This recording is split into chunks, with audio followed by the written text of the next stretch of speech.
I'm Greg Lovelady, head baseball coach here at UCF, and you're watching the Sons of UCF Live. Hello, Night Nation. I'm Trey Strelko. Welcome to the Sons of UCF Live. Adam, Mike, hello to you. Mike, thanks for joining us. How's it going, guys? I gotta find a new way to enter every episode, I guess. What are you trying to be like, Kramer? Is that what it is? It is, yeah. I'm disoriented tonight. I'm in Studio B here at the Sons of UCF compound, so disoriented. I got a lot of buttons in different places, but we're gonna make it work for you guys. At least Samuel L. Jackson followed you over to the new studio. So he always does. Every time I go someplace. I meet dinner. He's behind me. I don't know what to do with myself. Breaking news this Thursday, the 2022 UCF football schedule released, and the big party is the September 17th weekend at Mike's Place as UCF travels to Boca Raton to play Florida Atlantic. What do you guys think? What's your initial reactions? A couple of midweek games. I know you don't like that. Yeah, I don't love them, but I think I'm okay with where they are placed in the schedule. I think here's the net of it, right? So basically our first 7 games, or first 7 weeks, if you add in the bye week, we don't leave Florida, right? Our only road game is at FAU. So we basically go the first 7 weeks out without leaving Florida. But the back half of the schedule, then we got some tough ones. We got 2 back-to-back road games and Cincinnati on that backside. So the front part of the schedule definitely sets up nicely for UCF. Again, a lot of home games staying in the state of Florida, so that's a nice win. Obviously, the opponents are pretty formidable, but outside of SMU and believe it or not, South Carolina State, nobody else in that top part of the schedule had a winning record last year. So definitely think there's some something to feast on there. Less travel, more accommodations, and maybe some teams that aren't quite as good as they should be. So you think that early part sets up nicely. Mike, JP Gilbert calling for 15-0. I think perhaps you may echo the same. So is Mario. I mean, we'll get to that show, I think, right before the season starts when we do the breakdown of the schedule, right? But it does look favorable. Like you said, early on, we got a lot of home games. Kind of a middle finger that the AAC gave us with a couple of Thursday night games. The first one, probably our choice against South Carolina State, but the Temple game on a Thursday night, where's the draw there? I don't know about that. That's going to be a tough one for a lot of people to get to. Louisville Friday night's not bad. You can still take a half day and make it out there if you're from out of town. The one that scares me the most, just looking at it quickly, is at Memphis. They're coming off a bye that week. We're coming off the game against Cincinnati.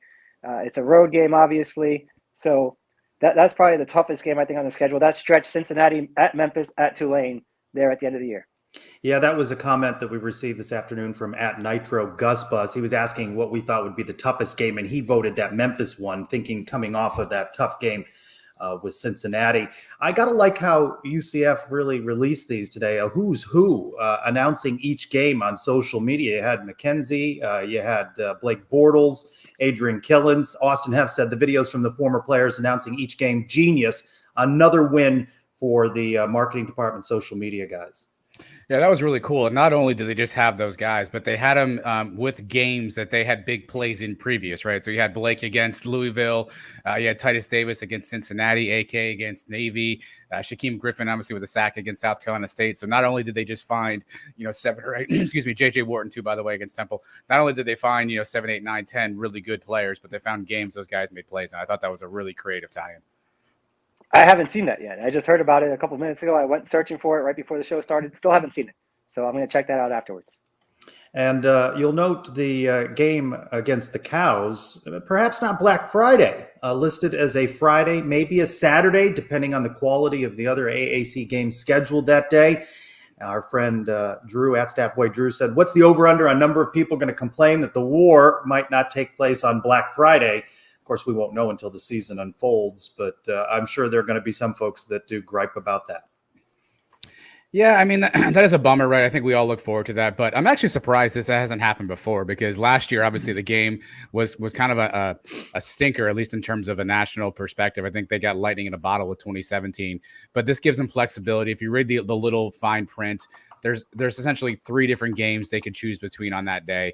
So I think it's a situation where ESPN ABC wants to see what the better game might be at that point in time, and then shoves us off basically due to the Cows, right? Because we all know they're not going to be any good. So shoves us off into the Saturday time slot. So that would be a bummer to lose that Black Friday time slot. But from a TV standpoint, I guess I understand why you'd want to have some flexibility there. I never really cared if it was on Black Friday or not, to be honest, especially on the road. That doesn't make a difference to me. The first 4 times we played these guys, we played them early in the year. I think that may even set up for a better game if it were to happen that way. I know it's not going to happen this year, but early in the year, both teams still alive. Early, they have it. Maybe first conference game of the year would have been cool. There's a lot of riding on it. Sometimes when we get to the end of the season, the cows are dead. I mean, all we're hoping for is not to lose to a bad team. This schedule sets up with the road games in Boca Raton and UCF's other hometown in Tampa. So most of these games are in the state, just 3 true road games at New Orleans, at Tulane, and at ECU, at Memphis. Memphis perhaps maybe the only cold weather game perhaps on the schedule. You know how Memphis can be at a period of time right there in early November. And everyone UCF lost to a year ago comes to the bounce house this year.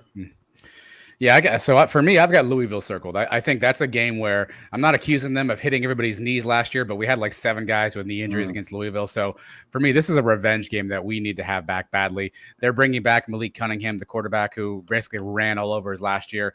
What did T. Will and the defense learn? Obviously, this will only be the 2nd game of the season, so will they have enough time to gel?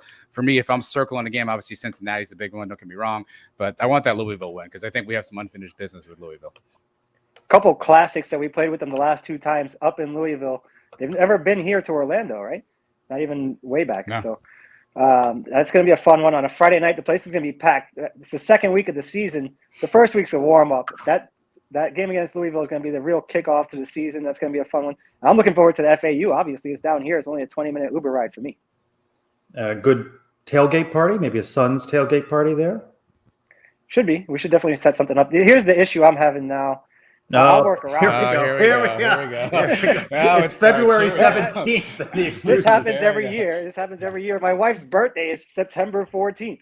So I'm going to have to convince her that we're going to have to celebrate that Friday night after Louisville, the Saturday night after Louisville, or Friday night before the FAU game. I don't know. We're going to have to figure something else out.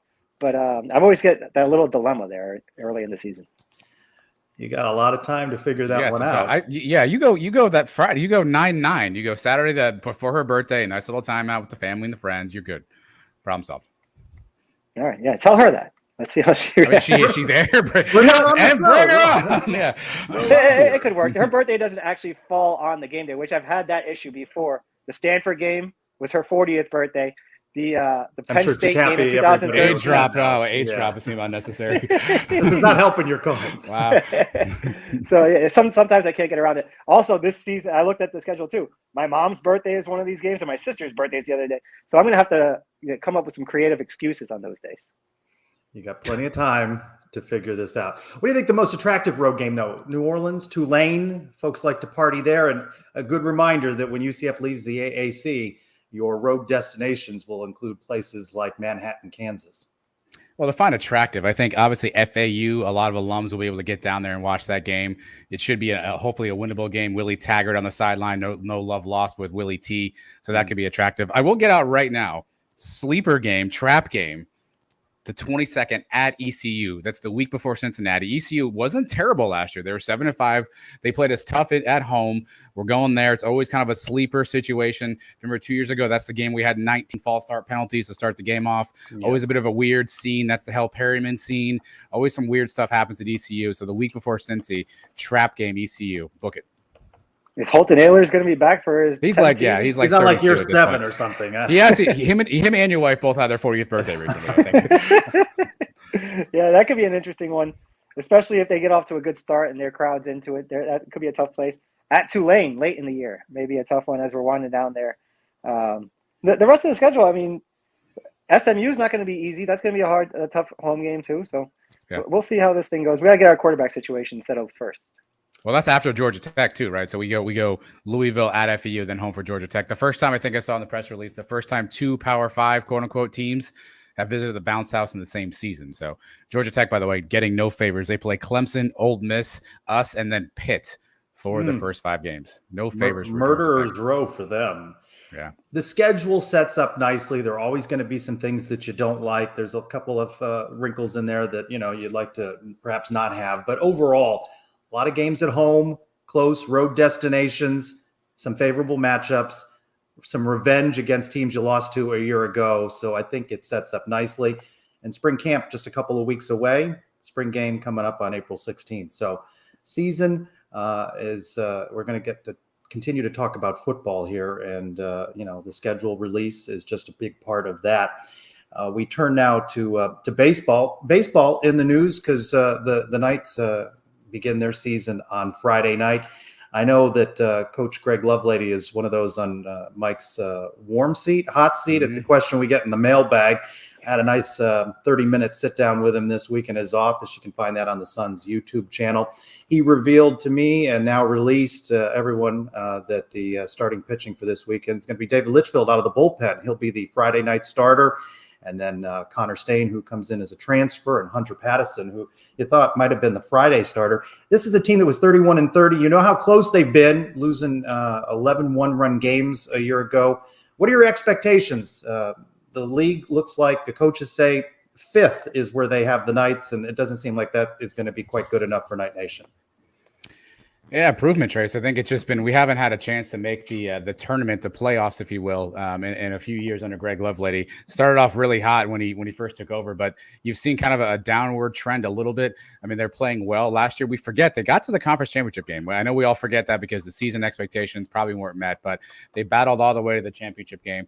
I think you want to see just more consistency overall. And one of the things that we're going to talk to our guests about here a little bit is just the ability to win close games. It was not something that they were strong in last year. Do you have that growth this year? Are you able to win the close games? And can you be more consistent and make a solid run at some postseason play? Pitching. It's always about pitching. If you got two really good starters, that goes a long way. It saves the bullpen. That's going to be the key. How Litchfield transitions from the bullpen to becoming a starter now is a big part of this season. And then you got guys that came in last year that were highly touted. Alex Freeland was supposed to be a superstar last year as a freshman. Sophomore year, let's see if he can make that jump. Yeah, one of the things that Coach Lovelady talked about is the way he started was strong, then he slumped a little bit, then he rebounded. And another thing is, with the COVID-impacted schedule, they were playing 4 games over this weekend, double headers, and that taxes a pitching staff. And I know same for everybody, but that will even out this year. One of the sound bites from Coach Lovelady from that 30-minute interview is what his expectations are going into 2022. Hoping that, now that kind of COVID is for the most part behind us, and again, we've got the culture where we want it. We got a bunch of dudes that are really hungry. I'm thinking that, we've got the momentum of where we want to go and excited about it. Again, Alex Freeland, Jeffrey Pena, Tom Jostin, all AAC contributors on this team. On paper, at least, you don't know what the injury situation is going to be, but on paper, they get a lot more experience back, a lot more depth going into the season. Yeah, again, we say this every year, though. It feels like they have pieces, they have players, they have dudes. As we got to get used to this, by the way. Malzahn has guys, Lovelady has dudes, right? So they got dudes that you think are going to be able to contribute, but A, can they stay healthy? And B, and Mike's spot on. It's pitching, right? Can we be consistent night in, night out with our pitching staff, particularly coming out of the bullpen when maybe the starter doesn't quite have it? I think that's where we've seen some things falling apart. But you would, on paper, right? You've got the arms, you got the horses. Now, can we put them all together at the same time and make them actually a winnable team? And baseball is so much about confidence. You get off to a nice, good start, and that can steamroll throughout the whole season. You start off, struggling a little bit out of the gate. That can take a turn for the worse. It could be a long one before you get things straightened out. That's kind of what happened to us last year. I think we started off against FAU early in the year, and they beat us up a little bit. Took us a little while to recover from that, and then started playing a little bit better towards the end of the year. I think there was a game down in Boca, right? 20-15 or something like that. They were on the wrong end of that one. I asked him also, Coach Lovelady, about John Rice Plumley, of course, the two-sport athlete recruited to play both football and baseball. UCF is waiting to see if they get clearance for him to play. He's been working out. He's on the roster. Some reports out there that, because he was on the roster and listed on the website that he may be cleared to play. I checked with Sports Information today. No clearance yet from the NCAA. So, it also remains to be seen whether if he got that clearance, how effective he would be, having not really had swings and been playing the game. So perhaps not playing. And I know some fans have said they'd rather see him focused on football anyway. Yeah, I'm mixed on that, right? Because if he can help the team, even if he's a bat off the bench, right, he comes in, gets a couple of pinch hits here and there, right, even if he's not fully ready, I'm all in. But I also agree that selfishly, I'm probably more of a football person than a baseball guy. So I would say I'd rather him throwing those 5-yard outs to Kobe Hudson and somebody else. But if he can come off the bench and steal a couple of hits here and there, pinch hitting, even some spot starts and do some damage, I could be in for that too. But I would like him, at least when he's not in the dugout, like throwing some spirals to, I don't know, Gabe Davis off to the sideline or something. Let's talk about this 2022 team a little bit more with a former Knight player, Steven Branca. He joins us now. He's going to be doing color on the ESPN Plus broadcast this season. Steven, welcome into the Sons of UCF Live. Hey, thanks for having me, guys. I appreciate it. And welcome to your new role. Tell us a little bit about that. You've been with the team as a player. You worked as director of operations for a stretch, and now you're going to be behind the mic. Yeah, so I'd gotten a phone call from Greg Lovelady, and he was like, hey, I hope you don't mind. I threw your name out there for this color job. Would you be interested before this guy calls you? I was like, yeah, it'd be great. It was a really hard decision to leave last year.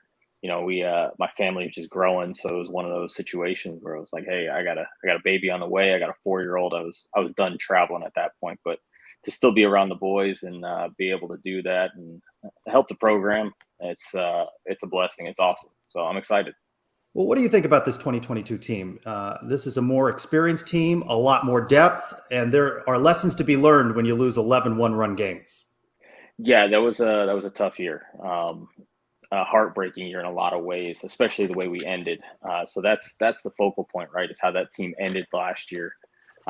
They got a chip on their shoulder. When you lose to your rival in a conference championship game like that, there's a lot to prove the next year. And I think with Coach Lovelady and his mantra and the way he is as a coach, he's definitely going to have those guys right. There's a ton of experience. I mean, yes, you lost Josh Crouch and you lost Jordan Rathbone, two of the top bats in that lineup. But when you look at it, you got Tom Jostin coming back, who had a good year as an all-conference, preseason all-conference player. Jeffrey Pena is the same way. And Alex Freeland, I tell people Alex Freeland might be the best player to ever come through UCF. That was after seeing him just my first time last year as a freshman. I mean, the lights go on and that kid's hitting 540 or whatever it was against Ole Miss, the number one team in the country. And they brought in some arms, the transfer arms, the returning arms.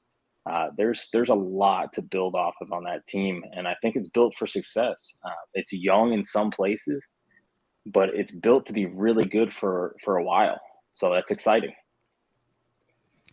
Steven, if you were to maybe, let's say you were scouting for a rival opponent of UCF's, and you had to kind of lay out what are the things they do really well that UCF can beat you, and where are the areas UCF can be beat? What would you say are both those two things? Yeah, I think their area of strength is they're going to steal bases. They're going to move the ball around the field offensively. They're going to be able to do some things offensively that are really going to put you against the ropes. They want to run. They'll hit and run on you. They'll do those things in those situations to make you uncomfortable as an opponent. And on the mound, I think there's depth everywhere. And so I think maybe this year it might be a little bit of power, might be their weakness. But it's really hard to tell at this point. There's so much potential on this team that it's going to be fun to watch. As if I were scouting them and had to go against them, I would say I'd hunt fastballs because they throw strikes. So you want to just be aggressive in the zone. They're going to throw strikes. They're going to pound the zone. They're going to be really good at that. And so you just got to be ready to go. David Litchfield's making the transition from closer to starter and a Friday night starter. What's he going to have to do to make that transition? Does he have to develop a new pitch to go along with this? Or what do you think the biggest things he's going to have to do? He's got one of the best sinkers around. He's a sinker guy, and that thing's devastating. I think he was our closer last year because he was the guy that had that mindset that could really, be in that role. Did he really have the stuff, the Jeff Hakinson type stuff that we had the year before where he's 95, 97 and a wipeout slider? No, he didn't have that, and he doesn't have that. But he's really, really good. I mean, he's got a ton of movement on his pitches. He's actually suited better as a starter, I think. And I was really excited to hear that they were going to use him in that role because I think that's where he's going to thrive. They could have put him anywhere. He didn't have to be a Friday night guy. It could be a Saturday, he could be a Sunday, he could be a midweek guy. They put him at Friday because that's where he belongs. He is the guy that's got the right mindset and the right stuff to get you 5, 6, 7 innings at times and really get you where you need to be to win a ball game. What do you like about the Saturday and Sunday starters that Coach Lovelady has named in Connor Stain and Hunter Patterson? Yeah, Connor Stain, so, transfer from Maryland, right? So he's got some great experience coming into this. Pitching in the ACC, it's no joke, right? You're going against great opponents week in and week out. And so for him to have that experience and come in on Saturday and really be there for some of those young arms to teach them as well is huge. But Hunter Patterson, I mean, if you look at him and what he did at the end of the year last year, I mean, he was a guy that we leaned on at the end of the year. He was a guy that, I mean, you needed a great start out of somebody. He was the guy that was going to do it for you. And when he's on, he could be one of the best pitchers around. I mean, he is that Chris Sale type left-handed arm that could really get some guys out. I mean, he could really pitch. And there was times, he's 94, 95 from the left side with a really good breaking ball as well and a good changeup. I mean, he's a guy that, if he's on, he's anybody's Friday night guy. So the depth, like I said at the beginning, the depth is incredible. It's just whether or not they put it all to work. And I think they can. I mean, they got great coaches. They got great leaders. This team, I'm telling you, I got an inside look at it for 2 years.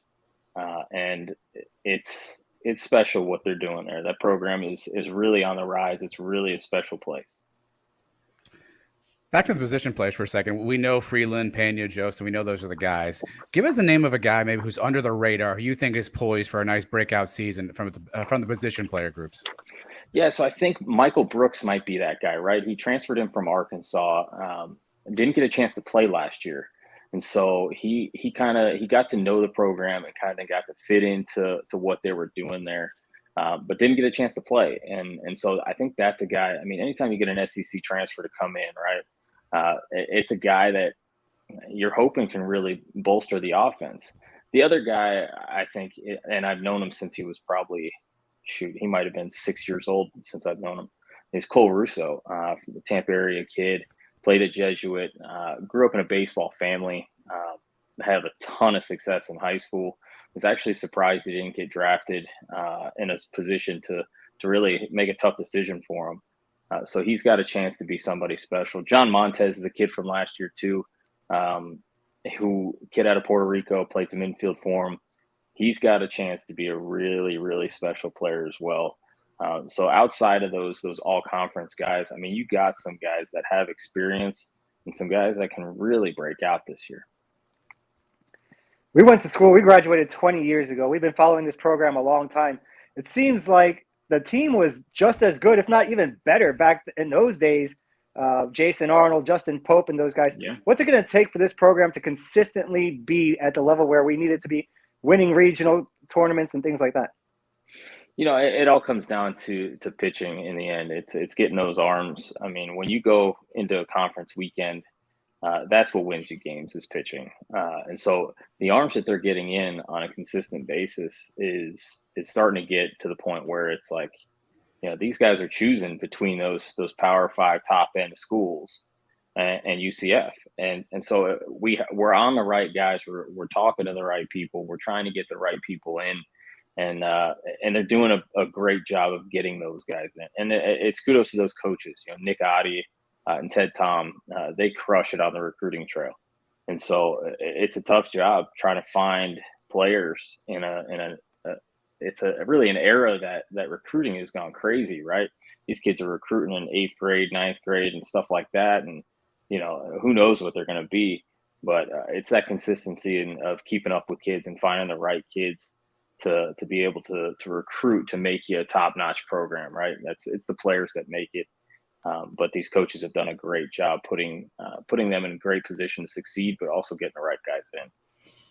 UCF released an all-star lineup of hurlers that are going to throw out the first pitch this weekend. Terry Mohadjer on Friday for the 6 o'clock game against Siena. Mackenzie Milton Saturday, and 3-time AAC track athlete of the week, Renaya Jones on Sunday. If you had to pick one, who do you think throws it the best? Mackenzie, by far. I mean, so he's already a baseball guy. The guy loves baseball. When he was at UCF, he used to go volunteer at some of the local Babe Ruth parks. So he's got a great heart, and we all know he's got a great arm. So he's definitely the guy he's got the best chance. He just got the most reps. So when you practice makes perfect, and he's definitely got the most practice. Stephen Branca, thank you so much for joining us. Good luck in your ESPN Plus debut with the Knights. Thank you so much. Looking forward to it. I appreciate you guys having me. All right, we'll see you again. Thanks, Stephen. Thank you. Hey, don't sleep on Mohadra. I bet you that guy's going to go out there throwing cheese, dude. He ain't going to hold He's back. got some biceps, bro. He's been in the gym. I mean, I think he played football for a while. He was a D-back, though, so I don't know if he threw the ball ever, but he sounds like he's up for a challenge. I don't know. He's gonna let it loose. I can guarantee you that. He may tear something when he's trying to throw out that first pitch. He may tear something. We're about 30 minutes or so away from tip-off between the Knights and Houston Cougars men's basketball. Late start, 9 o'clock Eastern start, so it's good that you could join us for this beforehand. So just wrapping up on baseball. Mike, cautiously optimistic or show me the money? You want to see it? No, I always go into every baseball season optimistic. Major League Baseball, every team's got a chance. Opening day is the best day of the year. I feel like this team, if we get hot, we have talent on this team. We mentioned the bats, the pitching. He made me feel a little bit better about that pitching staff. So I feel good. I like it better when we're kind of looked past a little bit. You said they're picking us to finish 5th in the conference. I'd rather that than be picked first. And then that's kind of where, things get to your head a little bit. Now this team's got a little chip on their shoulder. I like that. Gotcha. Well, turning to men's basketball, the Knights defeated Tulsa, our nemesis, that the Knights will face on the road in a couple of weeks, 76-67, 15-8 overall, 7-6. They're nearly 14-point underdogs tonight at Houston. Houston reeling a bit with 2 straight losses. It's going to be a tough stretch for the Knights. They return home. They've got ECU and then Cincinnati with a late start next Wednesday at 9 o'clock. That wraps up the home schedule for the season. This one seems like a tall task tonight at Houston, though. Yeah, I mean, look, here's the problem, though. If you've seen this team play all season long, if I come on this show next Thursday and tell you we lost by 20, you're going to go, yeah, well, our number was up. If I come on and tell you that we won by 20, that Brandon Mahan hit 8 of 10 threes, that Darren Green hit 9 of 11 threes, that Darius Perry hit 5 of 6 threes, you'd be like, yeah, I've seen that before too. So I don't think we ever really know which Knights team we're going to get on the court. Now, you would think to yourself, talent at some point. Houston is a veteran team. They played together a long time. They were a Final Four team last year. They've got a bunch of guys coming back, well-coached basketball team. Yes, the order is a tall one. But if you get hot shooting, and we've seen UCF pull this off before, anything can happen. It just depends on, are we going to be able to do that? And how do we start the game? We've been sluggish in a lot of games to start. Yeah. We get in Memphis. we get in that 20-8 hole, or we're down 17-5, and then you have to shoot your way out of it, and then you stop playing defense. So can we start fast? Can we at least be in it early? And if guys are hitting shots, I mean, we've won games like that before. I mean, it's a tall tale, don't get me wrong, but I think there is a glimmer of hope if you really want to see it. Yeah, we're going to need a couple of guys to be hot tonight. We can't just rely on one hot hand. It's going to take a few guys putting the ball in the hoop. A couple of years ago in the 19 season, remember that season was going kind of similar to this one. We weren't lighting the world on fire. And then that game at Houston, that college game day game, is really where we stepped up. Colin Smith had a big game. Aubrey Dawkins had a big game. And that lit the fire for the rest of the season. We finished hot and ended up making a run in the tournament. So let's see if these guys can do something tonight that'll spark this team. As was just said, it can't just be one of these guys that's hot. And how many of these games this season have you seen Darius Perry, Brandon Mahan, and Darren Green Jr. all be hot on the same night? It just doesn't happen very often. 1 or maybe 2, but certainly not all 3. And even that they were behind by a good bit in that one. I think the key, though, is they have to get off to a positive start. They got to hang with them for a while, settle the crowd down, and remind Houston maybe why they've lost 2 straight. I don't even need them to be hot, just consistent, right? I mean, at least make good basketball plays, play good defense, at least be consistent. I think that's the challenge we've had, is they've been inconsistent with shot selection, with how much time's on the shot clock before they shoot, Darius Perry has a bit of a tendency at times to kind of come down and create his own thing, maybe when someone else has got a hot hand. So I say consistency is really where we want to be at right now. Yes, it'd be great if all three can, be on fire at the same time. But if that's not the possibility, then be consistent, play your role, play within yourself, feed the ball to the guy who is hot, and play good defense. And you still can be in games. It's just we haven't seen that consistently enough this year, from my opinion. Well, let's welcome in the standout from the ESPN Plus broadcast the other night. He is former Knight BJ Taylor, a sharp-dressed man who looked great for the part and performed very well behind that mic on Monday night. Well, I appreciate that, Trace. Thank you. Obviously, my first time, so was very excited. Had a lot of nerves to start. But again, I thank you guys for allowing me to use this platform to, maybe show off some of what I could bring, to the table for ESPN. So I thank all three of you guys for allowing me to come on every week. BJ, let's listen to this soundbite. Coach Dawkins was asked in the post game, how did BJ Taylor do in his ESPN Plus debut, and just having you there on the broadcast crew? Let's listen to that. He looked good out there. Suit and tie, I was happy to see, BJ, of course, go out there and have that opportunity. What he's meant to our program here and to UCF, man. What a great role model he's been. I mean, he's been great for this university, our program, and everything. So I'm glad he's getting his just due, because that's a great opportunity for him. But he's going to be terrific at whatever he chooses to do, because he just has that it factor. That it factor. That is tremendous right there. Yeah, no, I was happy I could still put a smile on Coach's face. So he doesn't smile a ton. So I mean, I'm happy that I was able to do that, and again, just be able to highlight the guys that we have in the program right now. Right, that's the biggest thing. Through what I'm doing and broadcasting, being able to highlight all the athletes in the American Conference, and as they continue on in their careers, just try to put them in the best light. I have to be critical at times. It's never personal, but like I said, just be there for those guys and continue to try to document what I'm seeing from their careers. What has to happen tonight at Houston to put a smile on Coach's face?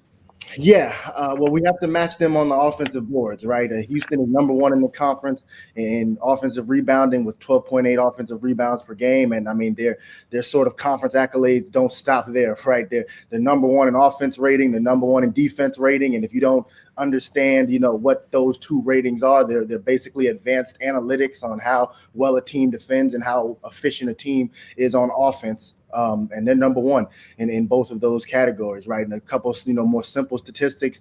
They're number two in assists. They're number two in rebounds. They're number one in an opponent's points per game.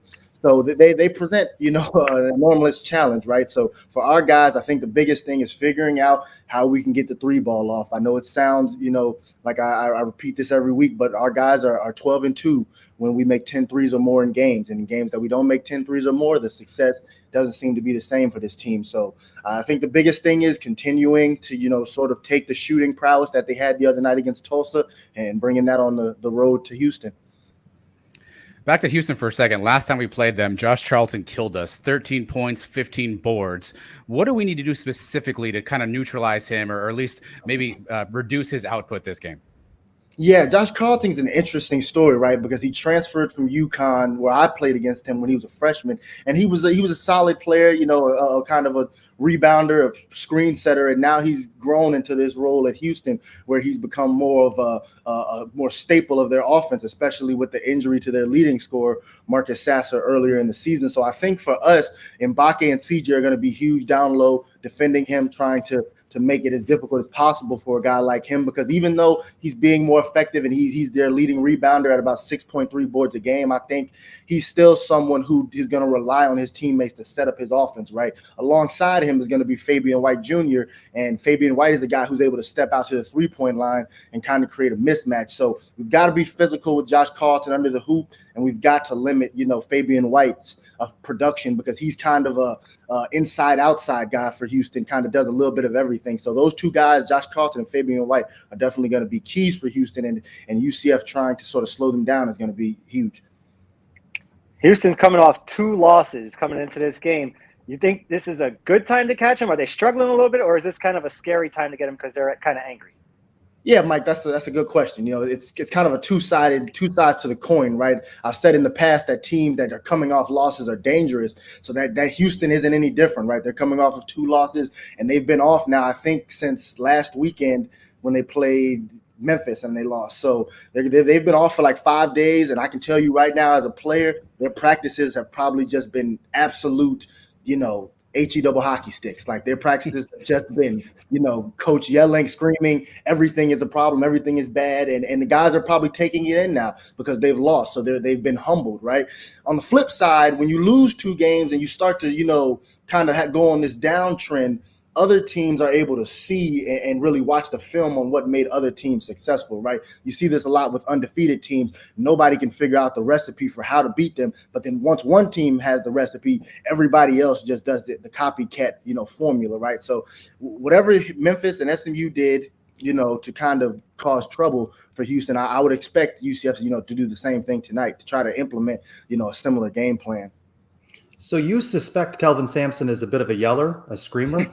That's really your analysis there? You think so? I know I'm going out on a limb there. All right. This is some deep insider stuff you can't get anywhere else. Listen, just trust me on this one. You can't see this one from the bench, right? You can't see this one from the stands. Just take my word for it. Sampson's a yeller. I know he looks calm. I know he looks relaxed and chill. He keeps his jacket on the entire game, never breaks a sweat. But I'm just telling you, he gets a little animated at times. As we were wrapping up the post game, I asked Coach Dawkins, what does Houston do so well? Let's listen to that. When they're on, they're one of the best defensive teams in the nation. And when they're on defensively, they smother you. You don't seem like you can breathe out there on the floor. I watch our, not just us, but different teams play against them. You rarely get a good opportunity, offensively against them when they're really locked in like that defensively. And offensively, I think they complement it with just understanding who they are. This year, they're more of a post-dominant team, and so they've been going inside a lot to Josh Carlton and to Fabian White. They've been playing off of those stalwarts in the interior. And, when they had Sasser and those guys before the injuries, of course, they would utilize those guys more. So they really do play to their strengths offensively real well, and those guys are productive, and then they smother you defensively. Hearing that scouting report, what do the Knights have to do to get off to a better start than we've seen them play in some games? They get behind by a lot early, and then they're having to fight back. How can they hang with Houston off the top of this one? Yeah, I think the first thing is going to be very important on the road to get good shots, right? You want to get good looks. You don't want to take a lot of tough shots and put yourself in a hole, right? To start off on the road, you always want to get out there and have the game close, right? Even if you don't have a huge lead, you want, 15-15, 21-22, 28-27 going into halftime, and that gives yourself a chance in the second half because, as Coach Dawkins mentioned, Houston is one of the best defensive teams, not only in the conference, but in the entire country. They have really athletic guards. They have bigs that are very mobile and can move, and when you have those mobile bigs, you're able to stretch them away from the floor, but they can also retreat back into the paint, and it doesn't create a lot of scramble situations for everyone else out on the court, which keeps your defense intact, right? So I think for our guys, the biggest thing is we need to run good offense, get Darren Green some good looks to start the game. Hopefully Brandon Mahan is able to knock down his rhythm shots and get, the things he was able to do against Tulsa. And you want to play, turnover-free ball. They held our guys, UCF, to 34% the last time we played, and that's not a number that you're going to win a lot of games with. So I would say for UCF to be successful tonight, you're going to have to shoot over 40% from the field. You're probably going to have to be close to that 10-3 number that we mentioned earlier to have success. All right, BJ, I've been doing a lot of research. I figured out how this season's going to go. So you can use this on your next broadcast. You don't even have to credit me for this one, right? Here's my analysis. As goes Brandon Mahan, as goes the Knights. The games that he has been on, that he's played really well, are the games UCF has been playing pretty well in. The games he doesn't, like against Houston last time where he was 1 of 12, are games that we haven't played as well. So what specifically, you mentioned you were there, obviously you saw against Tulsa. What did you see him do differently to get off to that hot start, and what can he do from that to replicate to future games? Well, against Tulsa to start, he was aggressive. That's number one. As a scorer like Brandon, you've got to be aggressive from the start of the game. So he took his looks and he took the shots that he's comfortable with and the ones that he's comfortable making, right? And for Brandon, it's not traditional basketball, right? I said on the broadcast the other night, Brandon is one of the more unorthodox players in college basketball just because the shots he likes to take are off the dribble. They're with a hand in his face. They're tough shots, but that's what he's more comfortable with, honestly, than a traditional drive and kick wide open 3-point shot that a guy like Darren Green likes. So I think Brandon just has to come out and have that aggressive mentality from the start of the game and let chips fall where they may after that. Some nights he's going to make his shot. Some nights he's not, but he has to be aggressive in terms of taking his looks, and he has to shoot over 10 to 12 field goal attempts a game at a minimum, just to give himself a chance to see if he can get it going. Obviously, this is the toughest game remaining on the schedule, top 15 team on the road. If we pull this one off, the rest of the games don't look as tough. Is it possible we end this season on a 7-game win streak and maybe we're still alive for one of these at-large bids? Well, I'm going to give you a very coach-like answer right now, Mike. I'm sorry, but we need to take it one game at a time. Okay, we need to get through tonight. All right, Houston's obviously very challenging. This is a very tough one for our team. The idea is obviously to win every game that our team has left. But I think get through Houston, and then next is Trace. If you could remind me who's next. ECU on Sunday at home. Way up, and that took till the second half for us to kind of get that going against ECU. So I mean, tonight is going to be a huge challenge. It's Houston on the road, and then like you said, after that, the schedule does have some opportunities to get some wins in. But I would say, Mike, just take it one game at a time. All right, I'm not gonna get your head all riled up and have you going to sleep tonight, all juiced up and everything. And then I come back next week, and then Mike, DJ, you told me we were gonna win every game we had left. So we're not gonna do that. We're just gonna take it one game at a time. All right, Mike. Am I right though that in that 19 season that we were kind of having a similar year until that we went to that game in Houston and we beat them? That was a huge one, and we kind of sprungboard from there. I mean, I know we were a little banged up early in the year, but same kind of philosophy there? Yeah, there's some similarities, some there, some not so much. Just to be honest. But yeah, we the last 2 wins at Houston and the win at home against Cincinnati definitely sealed the deal for us late in the season. So yeah, there's definitely a similarity in that we played Houston late in the season. How much would your team beat this team by? Just say it. Which team? This Houston team? No. This UCF team versus your UCF team 3 years ago. Okay, all right. Okay, well, here's what I'm going to say about that. I've been wanting to say this, all right? I love the comparisons that we make between teams and the comparisons that we make between former players and current players, and all that stuff is great. But for me personally, we're competing against the other schools, right? Like, that's the biggest thing. We're competing against the other schools. We're competing against Tulsa. So it really doesn't matter. Like, if the 2011 UCF would have beat the crap out of our UCF team, it really doesn't matter, right? Because we're not playing former UCF versus current UCF, right? Whatever makes the team successful, right now, that's what matters. So I don't, I'm not gonna give you that answer, Mike. I'm not gonna give you that answer. If you gave me a call one-on-one, we could talk about it, frankly, okay? But you don't call me, so. Oh, dear. All the viewers, I talk to Adam and Trace one-on-one outside of these conversations, and Mike, I see him every Thursday night. That's it. Wait. Are you doing a color cast tonight? I was on there with the color cast a couple weeks ago with you. It's canceled. It's canceled. My guy fell through. Yeah. BJ, I'll let you know a little secret. Trace and I only talk to Mike on Thursday nights too. It's not just you. that's how this works. This is like a weekly Thanksgiving. Yeah, that's how this works. So, BJ, so we just had on Steven Bronco from baseball. So opening weekend, and the first pitches are going to be Terry Mohajir, and Saturday's Mackenzie Milton, and Sunday's Renaya Jones. Great. If we get BJ Taylor out there, are you guaranteeing me a strike? Are you guaranteeing you're throwing that thing right down the plate with some velocity? Oh yeah.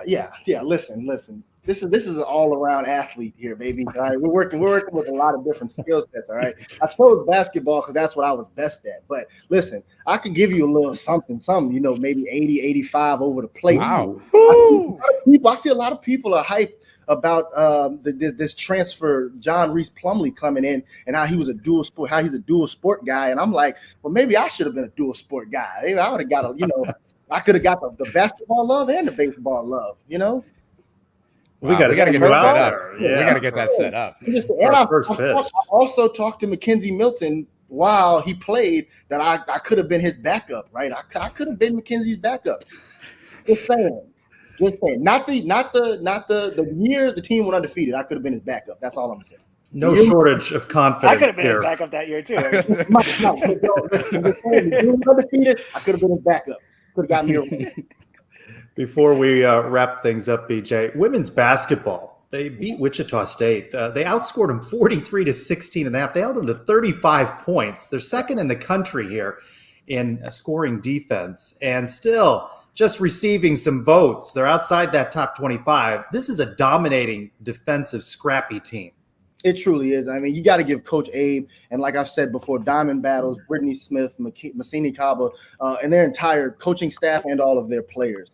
You got to give them a tremendous amount of credit for what they're doing this season. And I know it's coming up on their senior night soon, so I know they would love to have a huge turnout for their senior night game because these girls truly deserve it, right? They have a chance to get the first American Conference basketball title in either sport, right? Men's basketball never won an American Conference championship, and women's basketball hasn't won one yet, and they have a chance to do it this year. So everybody needs to get behind this team moving forward because they have a special team and they don't get as much love and credit as they deserve. But this team is excellent.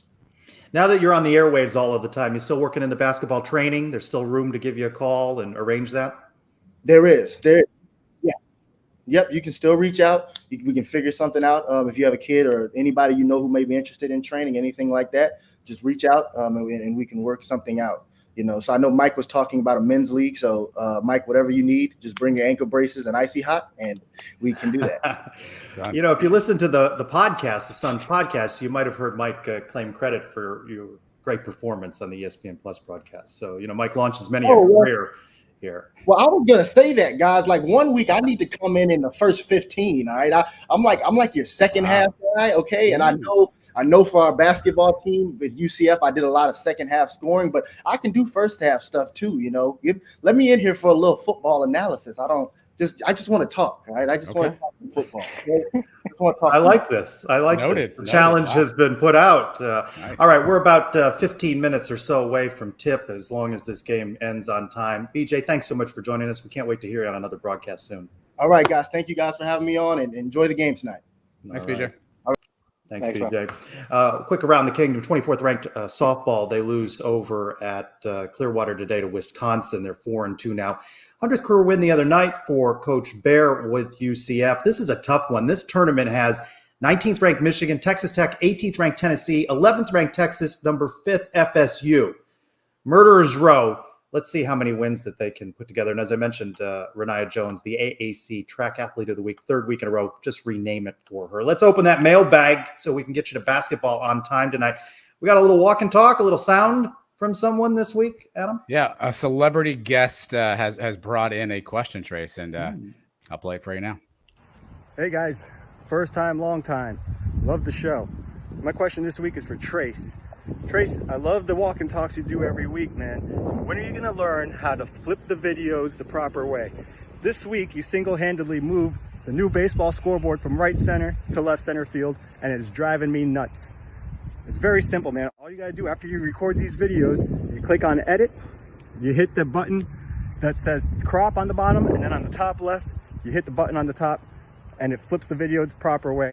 Stop making everything backwards, man. Love you guys. Talk to you later.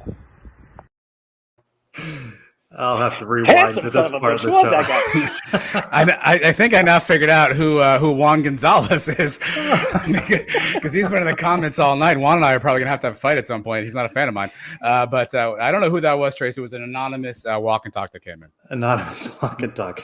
I will work on that this week. I did not know all of those tips, so I will see what I can do. I appreciate. Well, I've seen the Nicholson Field House with the letters backwards before. Now I see you. You can't confuse Mike like that, Trace. You know better. You cannot confuse Mike like that. I'm glad to know that this is being paid attention to. So that was a good tip. We didn't talk about it off the top of the show. We talked about the schedule, but a question that Mary Ashbaugh 6 is asking is, with Cam Good transferring, he entered the portal. How does this impact depth on the D line? It impacts it a lot. This one feels like a loss. it's a large human being. He played really well in the Gasparilla Bowl. He made a couple of big plays. Obviously, we brought in a couple of transfer guys, and we're going to get Ricky Barber hopefully healthy. But he was a big part of the depth that we had there in the middle of the line. That's a tough loss. That's a really tough loss, not having Cam Good. Obviously, we wish him the best. We don't know all the specifics. Everybody has their reasons, but that is a pretty significant loss from a defensive line standpoint. Yeah, obviously we've added a couple guys. Lee Hunter coming in over from Auburn. That's going to be a big help. But depth is always an issue, especially when there's injuries. And you can't account for how many guys are going to get injured as the season goes along. So we're going to miss them. Hopefully we can plug that hole with somebody else. At S. Morrow, Scott asking, which of the current NFL Knights do you think will be the first to make a significant contribution in a Super Bowl? Put me down for Gabriel Davis and the Buffalo Bills. Yeah, significance, the word of opportunity there, right? Because you may see a guy who gets to the game but not has a chance to play. I think Gabe Davis is probably playing the most right now, and his team is positioned the best. I mean, Buffalo's been playing really well. If I had to give a sleeper, I mean, maybe Traquan Smith, but I don't think the Saints have the quarterback situation figured out. So I think Gabe Davis is probably the right answer here. Yeah, it's got to be the answer. The Bills are the closest to get to the Super Bowl, and we saw what he did the last time he was on the field, 4 touchdowns in one game, Al Bundy style. You want me to be a homer? Aaron Robinson, when the Giants get to the Super Bowl in a couple of years, 2 interceptions, 1 return for the touchdown.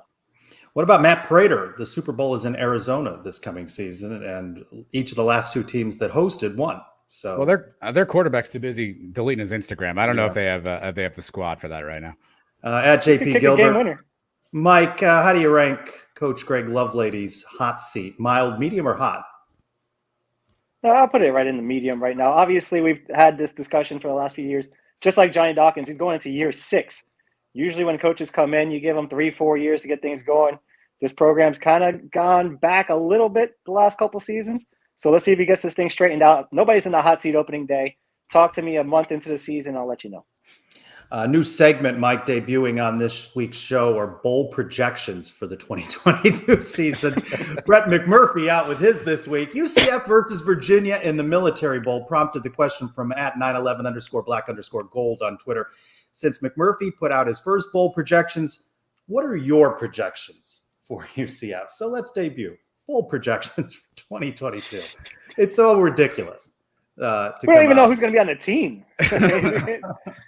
Let's figure that out first, and then see how the injuries go and see how the quarterback situation goes. I don't know. Bowl projections are Peach Bowl. No, Cotton Bowl, I guess it would be. Adam, did you ask it on Twitter, or was it someone else who asked which segment does Mike hate the most? That was me, yeah. I wanted the top 5. Yeah, top 5 annoyances from like draft grades, NFL Combine, bowl projections, preseason watch lists. So there's a good list to be had there, Mike. Oh, yeah. We're getting right into that season now. I mean, obviously the draft's coming up. Mock drafts 1.0, 5.0, 8.0. They're all coming to your newspapers and websites every single day now from now until April. At Brian W. Peterson, who got called out by another Suns watcher. Don't you ask too many questions? I love that. Little night-on-night crime this week on social media. But Brian asked which UCF sport benefits the most from the jump to the Big 12, and which does it hurt the most, and why? Well, hurt the most right at the moment is men's soccer, because there is no men's soccer offered by the Big 12. So right now they do not have a home. And I asked Coach Lovelady, you hear that in the interview exclusively on the Suns YouTube channel. He says, though, with the American, the quality of play in the American is not that different from the quality of play in the Big 12 from baseball. But I think those road trips make it a bit of a different equation for the Knights. What do you guys think? Most difficult? Got to be men's basketball. Yeah, I think helps the most is obviously football, just because of the playoff system and now getting access to that playoff system, which is not the same for other sports. So I think football is probably the natural. I agree. I think it's men's basketball, honestly, Trace, because I mean, the Big 12 is as a dominant basketball league. You know, we are having our ups and downs this year in the American Conference, which isn't a bad league. Don't get me wrong, but it's certainly not at that upper echelon of Big 12 play. So I think men's basketball probably takes the initial brunt of that move, but I think football hopefully benefits the most from it. Yeah, football's got to be the most benefit off this. If we win in a situation where if we win the conference, we're at least going to the Sugar Bowl, right? If we win the conference championship game, and we're in talks for the playoffs every single year. So, at Heart of Ian asking when I'm going to get my signature line of selfie sticks. When can we expect the first deal announcement from me, which I thought was humorous, since you guys are landing all of the big marketing deals on the Suns pod. Well, we know you have a tripod, so I mean, I guess that's not too far. Maybe it's all just equipment, accessories. It could be your thing, right? The Trace Trucco tripod, the Trace Trucco selfie stick. Maybe some headphones. I think you got a whole line of potential equipment, accessories you could put out there. I see people asking you for advice or reaching out for advice on how to launch or run a podcast. So how are you doing with that, helping other people compete with us? Yeah, I'm always here to help everybody out. Fellow Knight fans need support. I'm here to lend an ear as I can. Hopefully, it works out for that nice gentleman. We'll as we know, there's not enough UCF podcasts. Nope, not at all. At Lonely Bee UCF asking as we wrap up here, which jackass stunt would you pick for another co-host to perform? God, sky's the limit on this one. Yeah, can I pick Juan Gonzalez? I'd like to see Juan Gonzalez do something. Maybe light his hair on fire or something. Maybe Juan Gonzalez can step in and do the jackass stunt for us. I love Juan. I don't know who this guy is. Is this your burner account, Mike? Are you tweeting while the show's on? Are you also Mike Oresco? It may be one of my daughters in the other room. But, jackass stunt. I really don't know. It'd have to be probably something to the nuts, and probably either one of you guys. Take something to the growing area there. Yeah, this also not happening. Tattoos not happening, as we found out earlier. Homemade potato salad not happening. A lot of things are promised, but are not happening. Good show this week for you guys. Dredrick Snelson stopped by to have a conversation. Yeah, we had a chance to catch up with Snelson. Obviously, he's been on social media lately. He's opening his own business. He's got a smoothie shop that he's got in the Winter Park area that you guys should check out. But he was kind enough to join us. And obviously, there's probably one question everybody wants to ask Dredrick Snelson, which would be, he left early in 2018, did not come back for his senior season. And a lot of people, I'm sure, are curious about how he feels about that decision today. So, well, Mike and I figured we'd ask him for you guys. I probably should have stayed, but I can't go back. So I rock with my decision. I felt like it was a good decision for me at the time, and a lot was going on. So I just felt like it was a good decision for me. Candid, right? He answered the question. Yeah, you could tell he had a little bit of regret. I think, he mentioned some circumstances he didn't want to get into and some other factors that led to that decision. Obviously, we talk about this every year, and it's easy to rip these kids when they don't want to come back. And we say, oh, why'd you not come back? Your draft status. But the reality is we never know what's going on in other people's lives. We never know what's happening in and around them. Just last week, we had Rashad Genty, who was telling us about some family challenges he was having and not really being comfortable in school, and that sort of led to his decision. So I think while Snelson certainly would have been a huge piece of that 2019 team, I said on the show, if you think of a big game UCF played in that 17-18 stretch run, I promise you Snelson made a big play in one of those games. It seems like every game he was making a touchdown catch. He was doing something big to help the team out. So it was good to catch up with him and good to hear some honesty as he kind of talked about reflecting back on his UCF career. Yeah, we forget how young these kids are sometimes, and the advice they're getting and who they're getting it from may not always be the best advice.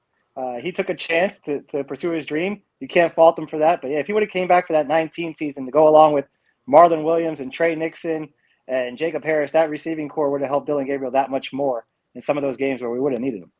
No top 5 list, Mike? Top regrets, players, second guesses? You're going to have to get back to me. Right off the top of my head, no, I don't know. Top 5 guys that left early? How's that? Yeah, sure. Blake Bortles, Kevin Smith, Dredrick Snelson. There's 3. I don't know.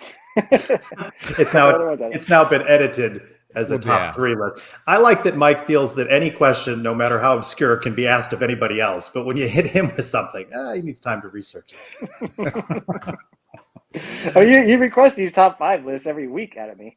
I know you enjoy them, but sometimes, there's a lot of planning that goes into these lists. I can't just come off the top of my head with them sometimes. This is news to me. I listen to you faithfully. I don't always expect there to have been a lot of planning on your side. I think you just show up with some of these things. But that's credit to your professionalism that you make it seem just so natural. Let's put a bow on this one. What are you expecting for men's basketball tonight, or is the answer we have really no idea what to expect? Jacoby Glenn is a nice entry there from Mario as top 5 guys who have left. Still 2 and change left in Cincinnati, Wichita, so you're not missing the game yet. I think BJ said it, Trace. We talked about it. What kind of start does UCF get off to? Are they able to at least stay in this game? Are they able to keep it close? Obviously, Houston's coming off of 2 straight losses. They're at home. You know, BJ talked about they've probably been running their legs off the last couple of days in practice, so they're going to be a tad motivated, fired up. Can we withstand the run? Can we at least stay in the game early and then just be consistent? We got to find a guy to get some good looks, get some shots going in, you know, hustle, play some defense, keep it close, and you never know what happens. If you keep it close, we can find a guy. I mean, BJ said it perfectly. Brandon Mahan is perfectly happy to shoot a ball off one leg, looking the other direction with an arm tied behind his back. So if we can keep it close, we can hit one of those shots at the end to make it interesting. So keep it close, you know, get off to a good start, and let the chips fall where they may. Yeah, Houston is the more talented team, so we're going to have to out-hustle them. We got to be on every loose ball. We got to be out crashing the boards all night. And like you said, shorten the game, cut it down to 5-minute increments, and then keep us in the game with 5 minutes to go with a chance to win. I'll take that. I want to thank BJ Taylor for his insights and analysis on men's and women's basketball, and Stephen Branca, new to the ESPN Plus family, covering the Knights this weekend, opening weekend for baseball. And be sure to check out Greg Lovelady and the interview on the Sons of UCF YouTube channel. We may have a little bit of a challenge coming up in the weeks ahead to try and get that YouTube subscriber count up. I want to see us hit that 500 mark, maybe some prizes. Mike, I'm sure, has got some hats somewhere in the garage or not that he might be able to give away. I want to thank you all for tuning in. Sons of UCF Live tonight. For Adam and Mike, I'm Trace Trilko. Go Knights, everyone. Everybody charge on, except for Juan Gonzalez.